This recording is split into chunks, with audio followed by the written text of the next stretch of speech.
Okay, great. Good afternoon, everybody. Thanks for joining us for our semi-weekly Zoom meeting. This is our 18th call to update you and let you know how we are responding during the pandemic. By now, you're sick and tired of hearing that I'm Peter Keller, head of our board.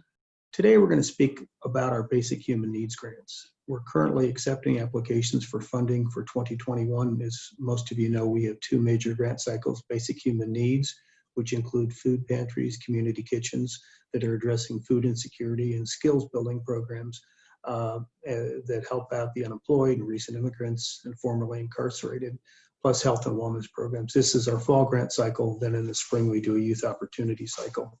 The grant applications we're open now. Our portal's open, but applications are due by 5 p.m. on October 9th. And this is a hard date. We really need people to get stuff in by that date if we're going to process them. Many of these programs, of course, have seen surges in demand as a result of COVID. And as this grant cycle is developing, we are gaining another vantage point on the impact that the pandemic's having on our programs. To date, we're seeing some very significant increases in requests for funds from programs that we funded in the past and from some new programs. We want to take a little bit of time today to share a snapshot of just what our staff is seeing with a little bit more than a week to go before the deadline. This will include a look at projected demand levels at programs that have been in operation, as well as some new programs that are in formation. Many of the new programs seek to address unmet needs that have made themselves apparent during the pandemic. There are also programs that are making significant changes in how they plan to operate as we move into the colder months, and their current physical footprints will not accommodate them being able to serve their clients. At this point, let me turn it over to our Director of Programs, Patrick Bergquist, who'll give you a little bit more detail, and I'll be back at the end of the call with some closing thoughts and a chance to ask questions. Thanks very much. Patrick? Thanks so much, Peter. What we are finding is that programs are really trying to adapt well to this new reality of COVID-19. And what was interesting in some of the ways of kind of framing the recovery of COVID-19 is this idea of a K recovery, that for some people, the recovery is going very smoothly, and for others, it's going downward, and it's becoming more and more difficult.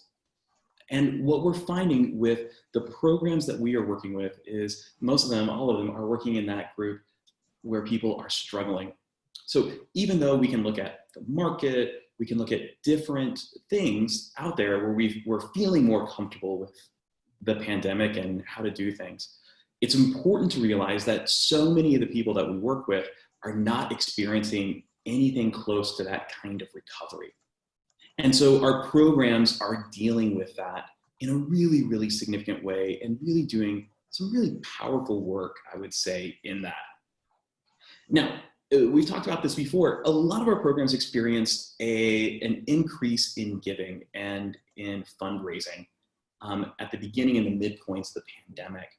What we're hearing now from programs is that those giving numbers are dropping pretty considerably, and they're getting extremely anxious about how they're going to fund the significant increase in need in 2021. So programs are reaching out to us because the Basic Human Need Grant is really about funding into 2021. As we're looking at the numbers that are coming in and the kinds of requests that are coming in, we're seeing a doubling in requests with some programs. Where they were asking for 10 or 15,000 last year, they're asking for 20 or 30,000 this year. And when you go into their budgets, when you start looking at the numbers that they're presenting, we're seeing massive increases in need. We're seeing costs go up for things that they, for instance, in a feeding program, where they were able to consistently purchase through the food bank or consistently receive for free, they are now having to go to other distributors to purchase. And so their costs are going up, their need is going up, and they're concerned that their giving is going to be going down. And so at Episcopal Charities, we want to be present with our programs, with the people that are on the ground, working with them. What's been exciting to see is how programs are adapting and how programs are kind of changing themselves or being created because of the pandemic. In our application, we asked Questions like, how has the pandemic shifted your thinking and your planning for 2021?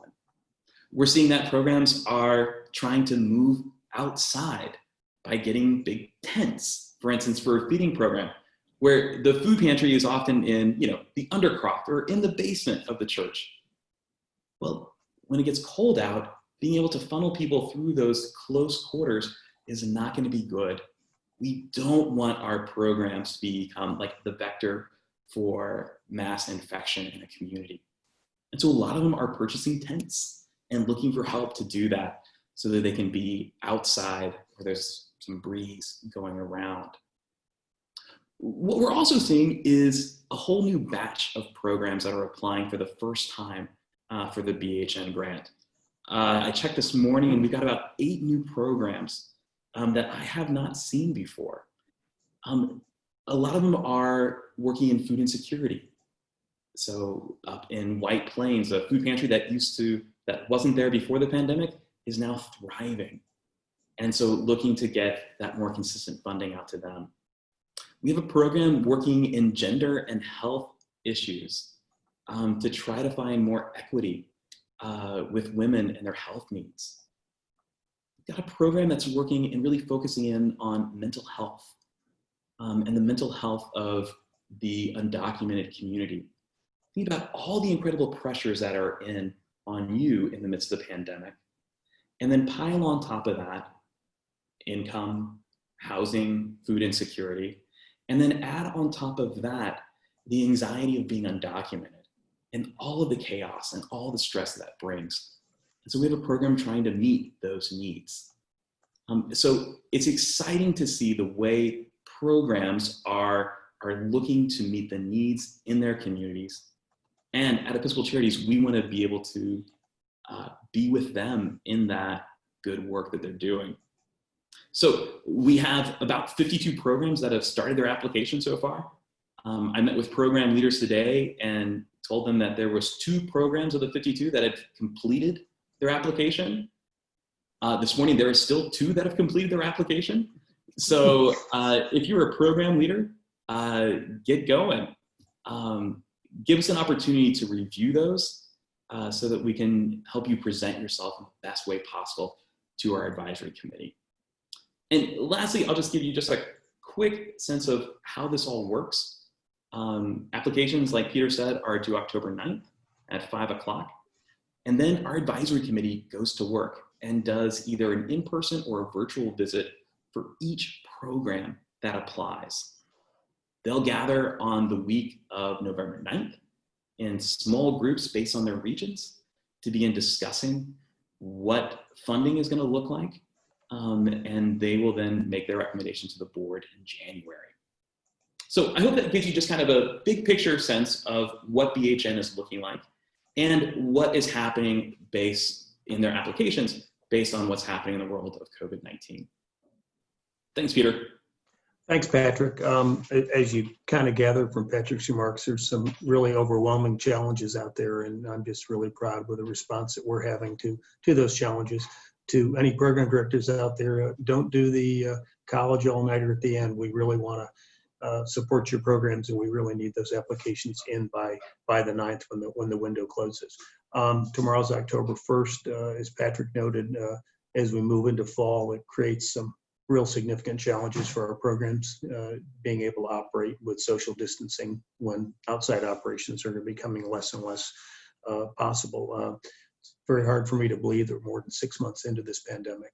The fourth quarter of the year is a really important fundraising period for EC. Not only do we have the BHN cycle of giving money away, but it's also when we raise funds. Just as our programs have had to change how they operate, we're doing the same thing. And most of you know that we typically rely on our tribute dinner in November, December to generate the largest portion of the revenue that we have to support our grant-making activities. This year, our cathedral, unfortunately, is still closed. We're not going to be able to gather in person, and we'll be hosting a virtual event on Thursday, November 19th at 8 p.m. We've got a lot to showcase. The theme for this evening is going to be responding to the call, and we'll focus on the amazing work that is being done at a sampling of programs across the diocese in response to all the challenges of COVID. We'll also have a few videos from some special guests that have connections to EC to talk about what Episcopal Charities and our programs mean to them. We think it's going to be a very memorable evening. We hope you'll be able to join us. We hope you'll be able to also support us financially. More information is available on our website and the link that SK is posting in the chat right now. Thank you, SK. We know that these are tough times, and if you're not able to help out with a donation, there are other ways to help. You know, we still need volunteers. We've spoken in the past about volunteer burnout because of the intensity of the work that's happening in the last 6 months. There's no better time or way to show your support for the programs than to show up and help serve clients who are really stressed and really marginalized by this crisis. Consider making a donation of your time. PPE is still important. Again, we keep saying this every week, but the threat from COVID is still very real, and things will more likely get worse before they get better. So if you're able to sew and make PPE, we're happy to receive any donations. We'll make sure they get into the field. All this information about how you can volunteer, how you can donate supplies is available at our website, www.ec-ny.org. Again, we thank you for your ongoing interest. This has been a long road, and we got a long way ahead of us. So we're happy to answer any questions if you've got out there, and SK has got the queue. So do we have anybody with Stump the Stars questions? I'm not seeing any questions yet. Okay, well then we'll let you all get on with your afternoon. We'll be doing this again in 2 weeks on the 24th. Thanks for your ongoing support and interest, and we'll talk to you then. Until then, please stay safe. Thanks so much, everybody.